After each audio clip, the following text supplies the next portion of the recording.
नमस्कार। आज हम एक बहुत ही रोचक सवाल पर बात करेंगे। क्या भारत से अलग हुए देश जैसे पाकिस्तान, बांग्लादेश, म्यांमार, अफगानिस्तान भविष्य में दोबारा भारत का हिस्सा बन सकते हैं? सबसे पहले हमें इतिहास समझना होगा। 1947 में जब भारत का विभाजन हुआ तो ब्रिटिश भारत के विभाजन के दौरान भारत और पाकिस्तान दो देश बने थे, डोमिनियन स्टेट्स बने थे। 15 अगस्त 1947 के दिन। बाद में 1971 में पूर्वी पाकिस्तान अलग होकर के बांग्लादेश बन गया, जो कभी पहले पाकिस्तान का हिस्सा था, लेकिन वो भी एक स्वतंत्र देश बन गया। 1935 में म्यांमार भी हमारे से पहले अलग हुआ था। तो अब सवाल ये है कि क्या ये देश फिर से भारत में शामिल हो सकते हैं?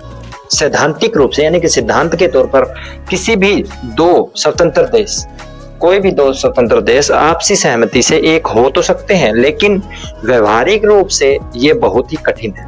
इसकी कई वजहें हैं, मैं आपको बताता हूं। जैसे कि इसकी पहली वजह है कि राष्ट्रीय पहचान। जैसे मान लो पाकिस्तान हो गया, बांग्लादेश हो गया, अफगानिस्तान हो गया, म्यांमार हो गया, नेपाल हो गया, और अन्य देशों को अपनी अलग सरकार, संविधान, सेना, संस्कृति, राष्ट्रीय पहचान है। वहां के अधिकांश नागरिक अपने देश को स्वतंत्र रखना चाहते हैं। वही बोले कि हमें हमारा देश आजाद रहना चाहिए। दूसरी वजह है अंतर्राष्ट्रीय कानून, जो बहुत ही महत्वपूर्ण वजह मानी जा रही है।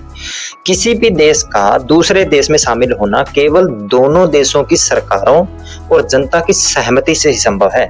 किसी देश को जबरदस्ती मिलाना अंतर्राष्ट्रीय कानून के खिलाफ माना जाता है। इसलिए यूनाइटेड नेशन जैसे अंतर्राष्ट्रीय संगठन बनाए गए हैं जो इस मामले में दखलंदाजी दे सकते हैं। तीसरी सबसे इंपॉर्टेंट बात है राजनीति और कूटनीति। आज के समय में देशों का ध्यान सीमाएं बदलने की बजाय व्यापार में विकास और सहयोग बढ़ाने पर अधिक रहता है, यानी कि वो स्वतंत्र ही रहना चाहते हैं। उनको कोई ये नहीं है कि हम अपनी सीमाएं बदल लें और हमें एक हो जाए, नहीं, वो ये बोलेंगे हमारा विकास हो, हम भी अपनी प्रगति करें, हमारा भी नाम हो वर्ल्ड में, वो चीजें। हालांकि कुछ लोग अखंड भारत की अवधारणा की चर्चा करते हैं, यह एक सांस्कृतिक और ऐतिहासिक विचार है, लेकिन वर्तमान में भारत सरकार की आधिकारिक नीति पड़ोसी देशों को भारत में मिलाने की नहीं है।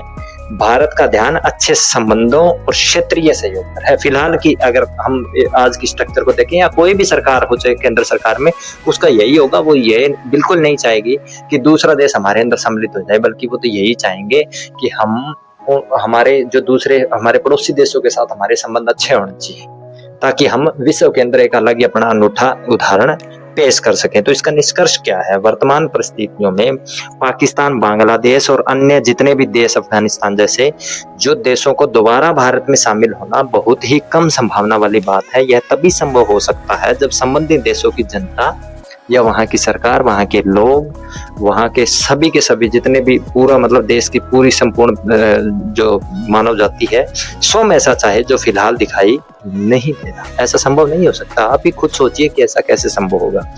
आपकी क्या राय है? लेकिन ऐसा हो सकता है कि क्या भविष्य में दक्षिण एशिया के देश यूरोपियन यूनियन की तरह अधिक सहयोग कर सकते हैं? जैसे ये हमारे जो पड़ोसी देश हैं, श्रीलंका हो गया, नेपाल, भूटान, बांग्लादेश, क्या ये सहयोग कर सकते हैं? ये आपको कमेंट में राय बतानी है, वो केंद्र सरकार की नीति पर डिपेंड होगा। धन्यवाद। अगर आपको वीडियो पसंद आए तो लाइक करें, शेयर करें और चैनल एजे लर्निंग वर्ल्ड को सब्सक्राइब करना ना भूलें। धन्यवाद।